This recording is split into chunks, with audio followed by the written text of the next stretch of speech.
We're going to finish up our section on coal by looking specifically on the environmental impacts of getting energy from coal. One, not a surprise, is habitat destruction. So here is a picture of some mountains in West Virginia prior to being mined. Here is the mine, and here is what it looks like afterwards.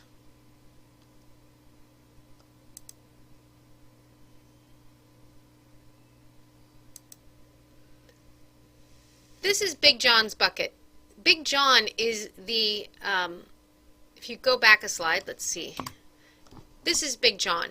He's the piece of equipment used to mine the coal.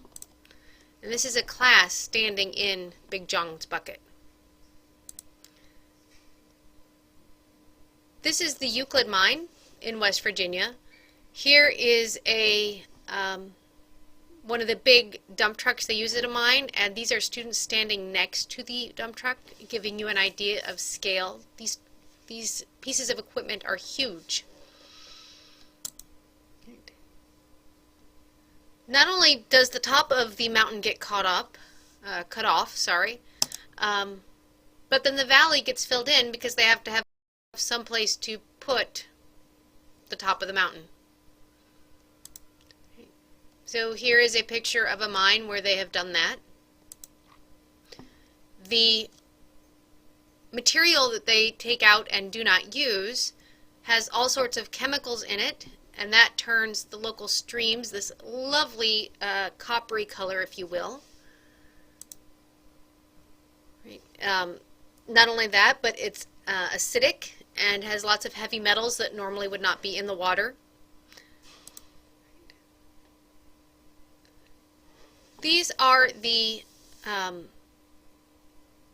mining groups in West Virginia. So yellow, for example, is the New River Formation.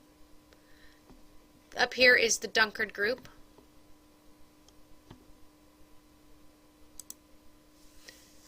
We've seen this slide once before. Remember, West Virginia is primarily right in here in the bituminous coal region.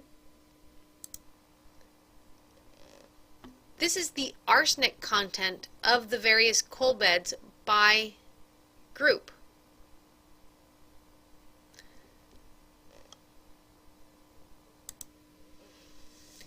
There are different ways of getting coal out of the ground. What we typically think of for a mine, at least where I grew up, was a shaft mine where you have a main shaft to get down to the coal stream, and then you have an air shaft as well. There is a slope mine, still have a vertical air shaft, but the main shaft is now sloped rather than needing an elevator. You could do a drift mine where you go in from the side, or as the one we just saw pictures of, you can do an open cast mine where you cut off everything above to get down to what you want.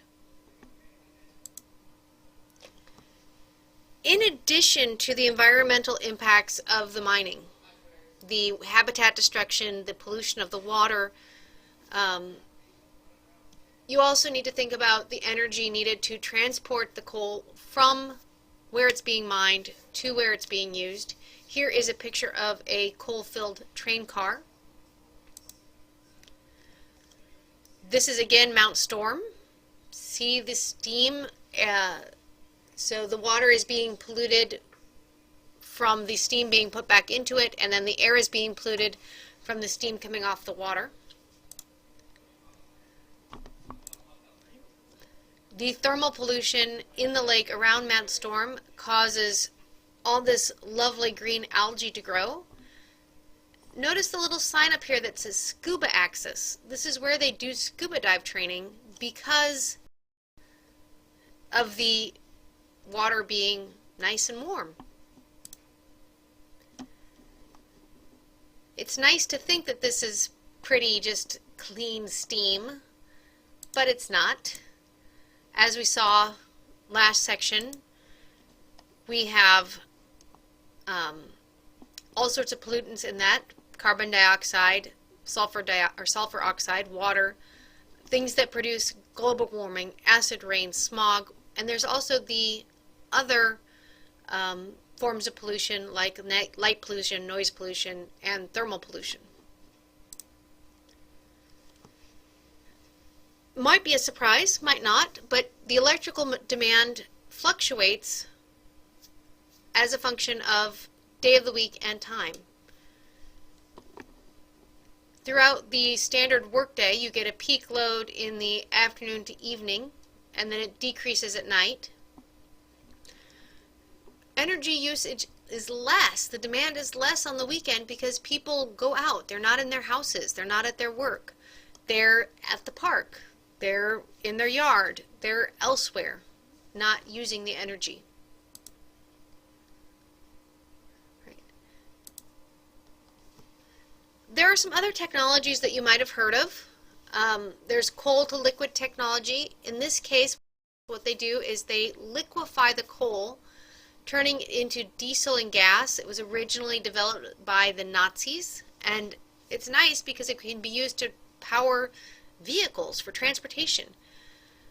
There are massive carbon dioxide emissions and waste produced during the conversion, and then there are additional emissions when the liquefied coal is burned in the vehicles. There's also the clean coal technology, which was big a couple of years ago in politics. It even made one of President Obama's State of the Union addresses. What they do in this case is they take coal and convert it to hydrogen before they burn it. And then it seems like, well, you're only burning water or burning hydrogen, and that, converts to water, but it's not true. You actually get carbon dioxide emissions at all stages of the process, from taking the coal, converting it to hydrogen, and then burning it to hydrogen. Right? Is carbon sequestration the answer to global warming? Carbon sequestration is the process by which coal emissions are stored underground. They're captured and they're stored. A good example, in Norway, a company has injected 1 million tons of carbon dioxide into wells in the North Sea. They have to do this because otherwise, by Norwegian law, you have to pay $50 per ton on tax on the emissions. Right? So where could we put it in the U.S.? Well, we could store it in the depleted oil and gas wells, sandstone formations, salt domes, or we could pump it to the bottom of the ocean, much like they're pumping it to the bottom of the North Sea.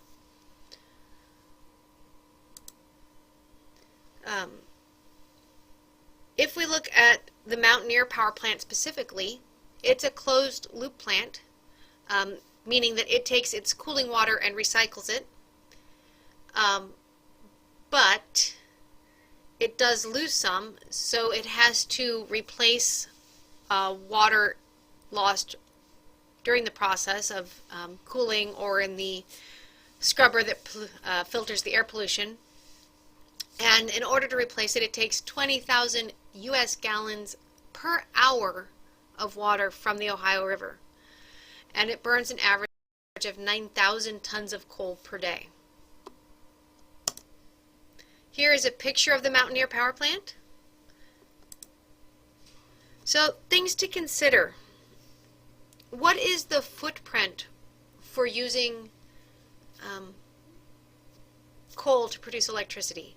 Meaning, what do you have to do to mine it? What do you have to do to convert it to electricity? What do you have to do to get it from the mine to wherever you're producing it? How big of a cross-sectional area does it take? What is its footprint?